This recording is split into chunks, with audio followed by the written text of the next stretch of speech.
Hey, what's going on, friends and family? My name is Skylent, and lately I've been covering a lot of survival games and a lot of ARPG and looter-style games, and it seems just very, very recently, a lot of these survival-inspired ARPGs or ARPG-inspired survival games, and we got another one of those. This is really just half and half survival and hack-and-slash looter beat-em-up action RPG. Tribes of Midgard looks really exciting to me, especially coming into the PS5 era. This will be launching next year, 2021, guys, with the PS5. I don't see any words about cross-play, but I think it's going to be a game that's going to be very comfortable on PS5 and probably get it a lot of notice. A little bit of spotlight from that, but mostly I'm going to be talking about it from a PC ARPG player perspective, as well as someone who has started to really enjoy a lot of survival games. But I think that this game really explains itself very cleanly, clearly, and instantaneously. This probably won't be a very long video, especially because we don't have too many details that really answer maybe a lot of questions you guys are having coming from a lot of these looter games or coming from other survival games. But really, I think honestly, the game just presents itself as, okay, it's a beat 'em up looter game, but instead of just running through dungeons and levels or maps, it's a big sandboxy type of environment. You're going to be building a village with your friends, up to 10 players total, right? So kind of an MMO lightish experience. You got 10 people jumping in, and you're trying to protect your base. A few other games that have been trying to do this, I can remember, is like 7 Days to Die does this. We also have New World upcoming that is trying to do this. Where basically you build a base, and then the very core of it, I think Mumu.io does this as well, Zombs.io. But there's a core of your base, and as you build your base up, you're going to have waves of monsters trying to attack it. But at the same time, you're also trying to truly prevent Ragnarök, I guess. You got to protect the Seed of Yggdrasil and whatever lore explanation, whatever. There's going to be giant monsters that roam around, and they slowly encroach upon their goalpost, which is to kill your face. Also, every single night, there's going to be shadow creatures that attack you. So you got to build up your defenses and stuff like that. But in order to do that, this is where the ARPG comes into play. Obviously, it's a top-down isometric hack and slash with a cartoon aesthetic. I do appreciate that. Where you got to run out and get your loot. Not just the materials and the resource gathering, which is mostly the focus of survival games, but you literally got to go and kick some ass to get the really cool loot, better weapons, cooler stuff and things, so that when night comes or when these waves come or when you want to attack the bosses, you can, beat their faces in before they do the same to you. I think it's a really cool, interesting concept. I do like games like Don't Starve, 7 Days to Die, stuff like that, where you do build up bases and you got to go hunt bosses and get loot. A lot of the time, those survival games are focused on pure resources, but this one seems more beat 'em up. So I think that's what a lot of people are going to enjoy. So what I can do, actually, even though we don't have too much information on the game right now, I can just tell you that they have had a lot of open betas, but the game still is kind of niche. It hasn't had too much popularity despite being published by Gearbox, though I'm going to come out and say this, Gearbox seems to publish games awkwardly. Last video talking about Godfall, I kind of mentioned that a little bit, but Gearbox is just a little weird with their advertising. I'm pretty sure we can all admit that.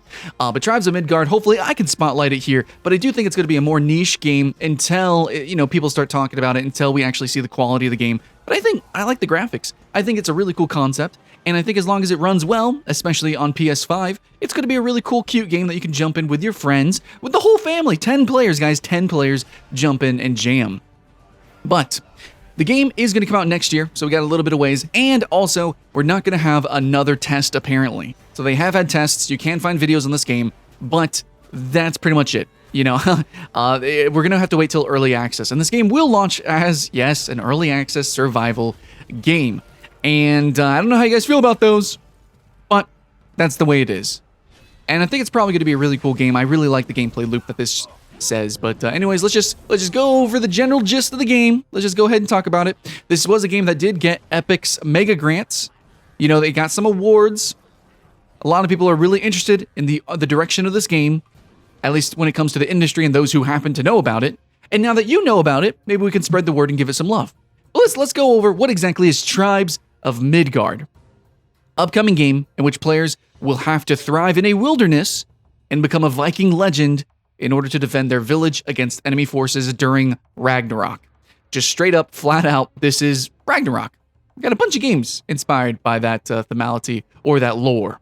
Set in a world full of dark creatures, hidden treasures, and abundant materials to be uncovered. You play as a Viking clan living in a village that houses the Seed of Yggdrasil, a seed that holds the promise of everlasting life. And this is what you have to defend every single night. And then as the giant monsters, which I believe are kind of on the edge of the map, they slowly encroach on your territory. So it seems like there is kind of a time sensitivity to this game, which again reminds me of Don't Starve.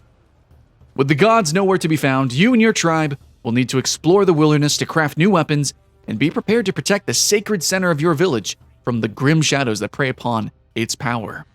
Together, you will seek out approaching giants and stop them from destroying your home. So absolutely, if you are a fan of games like Don't Starve with the edge of difficulty, but also like Diablo, is this like Don't Starve Diablo or Diablo Starve? I don't know. It's feeling like that. I don't think that it's actually like a survival game hardcore in the sense of like you like Don't Starve where you need to constantly, you're just doing resources, you're always cooking, you're always trying to not starve. It really seems more inspired by proper hack and slashes, and then it just has the element of wave survival every single night. And you know, you do have resource gathering and stuff like that. You do have that gameplay loop, but much less to the extent of games like Don't Starve. It just kind of, you know, looks like Don't Starve and obviously has some inspiration of games like that as well. But other than that, that's pretty much all they have on their main site. They just have that colorful little paragraph. But there is a Steam page. You can click that in the link in the description to learn a little bit more about this game. There's some GIFs and videos, and I'm going to try to show that all off here. Screenshots, stuff like that. Show you the game. And again, I just think it's really clean. It's very clear what this game is about. And normally, I kind of criticize when games don't do too much explanation, like how is the loot actually going to work? How does the crafting actually evolve? That stuff, when we talk about MMOs, we'll do individual videos on those mechanics. But for Tribes of Midgard, I don't know if it even matters. It's just there's some giant monsters, you gotta kill them before they destroy your base, and you also gotta worry about the waves that come every single night. But I will read actually the Steam page if that's fine with you guys, and it gives you a little bit of time to get comfortable with the gameplay footage. So, currently, the game, you could join the Discord, stay up to date with it, but currently, you can't play it, keep that in mind. But soon, it will come out in early access. It does say release date 2021. So we do have a little bit of ways to go, but there's some footage, there's some news about the game. I did want to talk about it and put it in your eyeballs. So, 10-player co-op. It is just co-op. A lot of survival games, they're like, 20 players, 10 to 20 to 30, something like that. But they're also PvP, they're toxic. This is a co-op game. You jump in, you co-op with your friends. And I think a lot of people really want that, especially with the looting and hacking and slashing and, bossing, killing monsters, giant slaying. I fucking love that stuff. So absolutely, I'm totally game for that. If you guys are tired of the PvP, I've covered a lot of these games lately, and a lot of times people are like, oh, a PvP game, I'm out. So here you go, guys. Co-op goodness. And you're going to explore Midgard. So I think overall we've seen this aesthetic a lot. Nothing to explain too much. But I do like that they actually say there's going to be ancient relics to actually find, probably to make artifact-style weapons. Wandering merchants as well. That's going to be pretty good. Not too uncommon in survival games, actually. They're more and more putting merchants or traders inside of their games. And of course, there's going to be enemy camps, which are going to be kind of like the open-world dungeon-ish experiences. And of course, you're going to be gathering, lots of gathering, find the materials, go out, get the loot, and make new equipment, as well as reinforcing your village. Now, for the gift that they have on the Steam page, you actually have this sword that shoots like a purple Kamehameha. It looks pretty crazy. I'm definitely enjoying the bombacity of that. A lot of these sort of Diablo-inspired survival open-world sandbox games, I don't know how to explain it, but a lot of them are just kind of very not action-y. This one looks extremely colorful. It looks like there's going to be lightning bolts everywhere. The bosses actually have true mechanics to dodge. You're going to be doing Kamehamehas. I'm hyped for that. Let's go cartoon. Let's get crazy. Exactly. And yeah, you will be defending your home at night. You need to work together to stop the legions of hell from invading your village at nightfall. Every night, waves of monsters, and it looks like there's going to be like kind of siege engine creatures and stuff like that trying to laser beaming your walls down. You're probably going to have to reinforce them. Hopefully there's unique traps and unique gadgets, and there's probably, I hope so, but probably there's going to be a little bit of creativity of how you build your base. And if that's not quite in the game yet, please, developers, focus on that. I don't know if you've ever looked at like Ark or Rust or 7 Days to Die, but the biggest videos are, aside from Let's Plays, or even Let's Plays, it's going to be the base building stuff. People love building bases. Please give us some really good base building, and it's probably going to come into play if we're literally, that's the whole point of the game. So, not only is building your base going to be important, but you can build anywhere. And often you can do that. You can technically do that in games like Scrap Mechanic, 7 Days to Die, blah, blah, blah. You could build a lot in a lot of places, but it's pretty rare where it's games like Minecraft, where you need to build bridges. You need to, actually build stuff to get places. And here, that's going to be the case. There's going to be islands and cliffs and stuff like that you have to actually build across to reach what you want. So I like that. Yeah, I like that.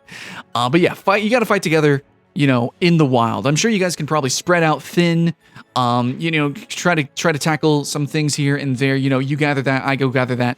But it seems for the most part, you're going to need to work together like a standard action RPG hack and slash to actually break some of these camps and obviously the giant killing. They do specifically use the word giant, and from the gameplay, it looks like they are literally like titans.